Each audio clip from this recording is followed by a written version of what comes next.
ক্ষমতা কার? একটা চিৎকার দিয়ে উত্তর দেন, সেদিন ক্ষমতা কার? Who belongs the kingdom today? আল্লাহ বলবেন আজকে ক্ষমতা কার? ক্ষমতা শুধু একজনের, চিল্লায় বলেন তিনি কে? আল কারিআ মাল ওয়া মা আদরাকা মাল। ইসরাফিলের সিংহায় ফু দেওয়ার ডিউটি হচ্ছে তিনবার দিতে হবে। কয়বার দিছে? কয়বার মনে আছে? খেয়ে ফেলাইছেন মনে হয়। দিতে হবে মোট কয়টা? দিয়েছে কয়টা? বাকি আছে? ওটা দেয়া লাগবে না? আল্লাহ ইসরাফিলকে রুহু দিয়ে আবার দাঁড় করায় দিলেন। সুবহানাল্লাহ পড়ে। সবার আগে ইসরাফিলকে রুহু দিয়ে দাঁড় করিয়ে দিলে উনি ওনার ডিউটি পালনের জন্য আবার সিংহার মাঝখানে ঠোঁট লাগিয়ে তাকিয়ে থাকবে আরশের দিকে। আল্লাহ বলবে, ইসরাফিল এবার 3 নাম্বার ফু দিয়া ডিউটি শেষ করো। সুবহানাল্লাহ বাড়িতে গিয়া আল্লাহ বলবেন 3 নাম্বার ফুৎকার দে। বলার সাথে সাথে ইসরাফিল সিংহাটা দুই ঠোঁটের মাঝখানে দিয়ে বিশাল আরেকটা ফুৎকার দিবে। ওই ফুৎকার দেওয়ার সাথে সাথে মিনহা খলাকনাকুম ওয়া ফিহা নুঈদুকুম ওয়া মিনহা নুখরিজুকুম তারাতান উখরা। ওই ফু দেওয়ার সাথে সাথে পৃথিবীর যেখানে যত মানুষ ছিল সব উঠবে। যাদেরকে স্বাভাবিকভাবে কবর দিয়ে কবরস্থানে রাখা হয়েছিল কবর থেকে উঠবে। যারা বিমান দুর্ঘটনায় মারা গিয়েছে ওই ছাইগুলো থেকে উঠবে।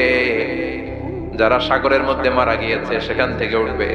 যাদেরকে তিমি মাছ খেয়ে ফেলেছিল ওখান থেকে উঠবে। যে যেখানে ছিল ওইখান থেকে উঠবে। সুবহানাল্লাহ। লক্ষ লক্ষ মানুষ উঠে বলবে আমাদের ঘুম ভাঙাইলো কে? কি বলবে? ঘুম ভাঙাইয়া গেল রে, ঘুম ভাঙাইয়া গেল রে মরার কুকিলে। কুকিল বলে মরা, আবার এটা ঘুম ভাঙা।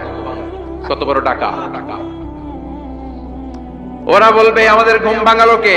ক্বালু মান বা'আথানা মিন মারকাদিনা হাযা মা ওয়া'আদার রহমান ওয়া সাদাকাল মুরসালুন। সব দাঁড়াবে, দাঁড়িয়ে বলবে ঘুম ভাঙালো কে? সবচেয়ে লম্বা ঘুম দিয়েছিল সাইয়েদনা আদম আলাইহিস সালামের ছেলে হাবিল, যাকে হত্যা করেছে জানেন না আপনারা? হাবিল হচ্ছে পৃথিবীর প্রথম নিহত মানব। প্রথম নিহত মানব। তার কবরের জিন্দেগিটা অনেক লম্বা। ওই কত হাজার শত হাজার লক্ষ বছর আগে যে উনি কবরে শুয়ে আছেন, আজও শুয়েই আছেন। কিয়ামতের ওই 3 নাম্বার ফুৎকার দেওয়ার সাথে সাথে উনি উঠবে। উঠে বলবে মান বা'আথানা মিন মারকাদিনা হাদা। কে ভাঙালো আমার ঘুম? কে ভাঙাইছে? মরার কুকিলে কে ভাঙাইছে? আল্লাহ ঘুম ভাঙিয়েছে।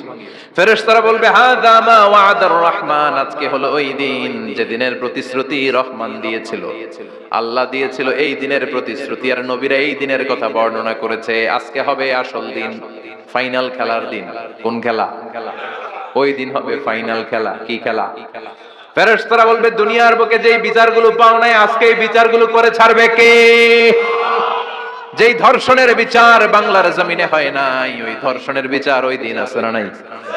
অনেককে গুম করা হয়েছে, ক্রস ফায়ার করা হয়েছে, এগুলোর বিচার আছে না নাই? কত মানুষ নলার ভেতর থেকে, ডোবার ভেতর থেকে ফুল এরকম মোটা হয়ে গেছে। হাত দুটা বাঁধা আমি দেখলাম। হাত বাঁধা, চোখ বাঁধা, মুখ বাঁধা, দেহটা ফুলে 3 জনের সমান। কে মেরেছে কেউ জানে না। এগুলোর বিচার আছে না নাই? ওই দিনটা হলো ফাইনাল খেলার দিন। কি খেলা? The final game will be held that day, the day of resurrection, the day of Qiyamah, the day of Al-Qari'ah. Mal Ama adraka mal। সব দাঁড়িয়ে যাবে। বিষ্ণু বললেন হুফাতান উরাতান মুশাতান গুরলা। সবাই দাঁড়াবে। কারো গায়ে জামা নাই, কারো পায়ে জুতা নাই, কারো পেটে খানা নাই, খালি আছে মুখে চিৎকার। মুখে কি? ওই দিনটায় যে আপনি উপস্থিত হবেন, বিশ্বাস করতেছেন? একটু ফিল করেন যে আপনি, you the individual have to go that day. আপনাকে যেতে হবে ওই দিন। আমাকে যেতে হবে, আমিও থাকবো, আপনিও থাকবেন, পৃথিবীর সব মানুষগুলো থাকবো। উলঙ্গ, নাকেড, গায়ে জামা নাই, পেটে খানা নাই, তৃষ্ণার্ত, ক্লান্ত, শ্রান্ত, ঘর্মাক্ত, পেরেশান। সূর্যটা মাথার কাছে চলে আসবে সেদিন। ফিল করতেছেন তো? চিন্তা করতেছেন যে ওই দিনটার সম্মুখীন আমরা হতে যাচ্ছি। ইমানদার বলে যদি দাবি করেন ওই দিনটার ভয় অন্তরে থাকার দরকার আছে না নাই? সূর্যটা মাথার কাছে চলে আসবে। কই যাব আমরা? যাব কই? কে বাঁচাবে আমাদের? কই যাব এত মানুষ আমরা সেদিন? সূর্যটা মাথার কাছে চলে আসবে ভাই সেদিন। সূর্যের প্রচন্ড তাপে মাথার মগজগুলো ভাতের মাড়ের মতো গলে গলে নাকের ছিদ্র আর কানের ছিদ্র দিয়ে বেয়ে বেয়ে পড়বে। জিহ্বাটা তৃষ্ণায় বেরোতে বেরোতে নাভি পর্যন্ত এসে ঝুলে থাকবে কুকুরের মতো, ক্লান্ত শ্রান্ত ঘর্মাক্ত পেরেশান, বাঁচানোর কেউ নাই। মা আয়েশা জিজ্ঞেস করলেন, ইয়া রাসূলুল্লাহ, don't they feel any shy? Nobody belong any garment in their body, no dress in their body, তাদের দেহে কোনো ড্রেস নাই, পোশাক নাই। নবী রে, এতগুলো মানুষ উলঙ্গ, লজ্জা লাগবে না? বিশ্বনবী বললেন, আয়েশা তুমি লজ্জার চিন্তা করো, সেদিন বাবা ছেলেরে দেখে দৌড়ে পালাবে, মা তার মেয়েকে দেখে দৌড়ে পালাবে। সেদিন পীর সাহেব মুরিদের পরিচয় দিবে না, মুরিদ পীর সাহেবরে চিনবে না, নেতা কর্মীরে চিনবে না, কর্মী নেতারে চিনবে না, বাবা তার কলিজার টুকরা ছেলেরে চিনবে না। একটু মিলায় নেন নিজের সাথে। যাদের ছোট্ট ছেলে মেয়ে আছে চিন্তা করেন যে আমার মেয়েটারে দেখে আমি চিনবো না, ধাক্কা মেরে আমি আরেক দিকে চলে যাব। প্রিয়তমা স্ত্রীকে আমি চিনবো না, যে স্ত্রীর সাথে এত ভালোবাসাবাসি, স্ত্রীকে দেখে আমি পরিচয় দিব না, চিনবো না। স্ত্রী আমারে চিনবে না, ভাই ভাইরে চিনবে না, বন্ধু বন্ধুরে চিনবে না, ইমাম সাহেব মুসল্লি চিনবে না, মুসল্লি ইমাম সাহেব চিনবে না, পীর মুরিদরে চিনবে না, মুরিদ পীররে চিনবে না, কেউ কাউরে চিনবে না। ও আয়েশা, দিনটা এত ভয়ঙ্কর হবে, বাঁচাও বাঁচাও, ইয়া নফসি ইয়া নফসি বলে একবার ওই বিপদের দিনে মানুষ যে আকাশের দিকে এরকম তাকাবে, কার গায়ে জামা আছে কার গায়ে জামা নাই, ওই কথা মুহূর্তের মধ্যে ভুলে যাবে রে আয়েশা। ওই চিন্তাই তো আসবে না। আমার চিন্তা তো অনেক পড়ে। কথা কন। এক লোক ডায়রিয়া হয়েছে বলে কাঁদে। কি হয়েছে? ডায়রিয়া অথবা জ্বর হয়েছে এজন্য কাঁদে। ওনার কিন্তু ক্যান্সারও হয়েছে, এটা জানে না। যখন আপনি বুঝাই দিবেন যে তোমার তো ক্যান্সার হয়েছে, ডায়রিয়া হয়েছে, এটা ভুলেই যাবে। কথা কন। এতক্ষণ ডায়রিয়ার ব্যথায় কেঁদেছে, এতক্ষণ জ্বরের কারণে কেঁদেছে, এতক্ষণ হাঁপানির ব্যারামে কেঁদেছে, কিন্তু ওই লোকটার ক্যান্সারের রোগও ছিল। কিছুক্ষণ পরে আপনি বুঝাই দিলেন তুমি ক্যান্সারে আক্রান্ত একজন মরণ পথের যাত্রী। যখন ক্যান্সারের কথা সে জেনেছে, ওর যে ডায়রিয়া হয়েছিল ভুলেই গেছে। সুবহানাল্লাহ কইবেন না? আল্লাহু আকবার। কি ভয়ঙ্কর দিন হবে সেটা। কাআন সাফসাফা, লেভেল প্লেইং ফিল্ড, লা তারা ফিহা ইওয়াজা ওয়ালা আমতা, উঁচু নিচু নাই, কেউ কারো পরিচয় দিবে না। সেদিন হবে ফাইনাল খেলা। কি খেলা? চিল্লায় বলেন, আরো জোরে বলেন।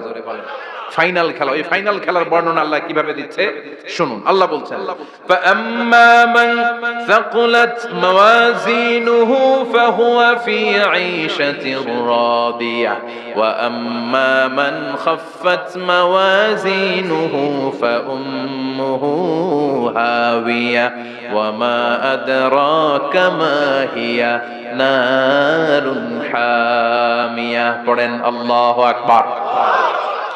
আল্লাহ বলেন, ফাআম্মা মান সাকুলাত মাওয়াজিনু, সেদিন যার মিজানের পাল্লা ভারী হয়ে যাবে, নেকের পাল্লা ভারী হয়ে যাবে, ফাহুয়া ফি ঈশাতির রাদিয়া, ওই লোকটা আনন্দে থাকবে। ও আল্লাহ, আমাদের মিজানের পাল্লা তুমি ভারী করে দিও, আমরা এই কঠিন দিনে যেন আনন্দের দেখা পাই, তৌফিক দিও। পড়ে না আমিন। সেদিন আল্লাহ মিজানের পাল্লা বসাবেন। কিসের পাল্লা? আমার নামে নাম। আমার নাম কি? পাল্লা বসাবে, ওটার নাম কি? কিন্তু এটা দাড়ি পাল্লা না, ওটা কি না, ওটা নিক্তি পাল্লা। এটা কি পাল্লা? স্বর্ণকার কেউ আছেন? স্বর্ণের দোকানে চাকরি করে দিকে কেউ আছে? নাই। স্বর্ণের দোকানে যারা স্বর্ণ মাপে, ওরা কি দাড়ি পাল্লা দিয়ে মাপে? নিক্তি পাল্লা। আপনারা নিমসারের মানুষ, এখানে মালামাল কেনা বেচা হয় খুব বেশি, আপনারা বুঝবেন ভালো। দাড়ি পাল্লা দিয়ে কি মাপে? লাউ মাপে, কদু মাপে, ডাইল মাপে, চাইল মাপে, আলু মাপে, পেঁয়াজ মাপে, ঠিক কিনা? তো দাড়ি পাল্লা দিয়ে যখন চাল মেপে দিলাম, চাল সামান্য 2-4টা বেশি গেল, আমার লস নাই, আমি দোকানদার। আর কম দিল, যে নিতেছে তারও তেমন লস নাই। কিন্তু আমি স্বর্ণের ব্যাপারী, স্বর্ণ কিনতে আসছে, স্বর্ণ যদি সামান্য কিছু ভুলে বেশি চলে যায়, আমার ব্যবসা শেষ। আর যদি কিছু রেখে দেই, তাহলে ক্রেতার মারাত্মক লস, ঠিক কিনা? এজন্য স্বর্ণ দাড়ি পাল্লা দিয়ে মাপে না।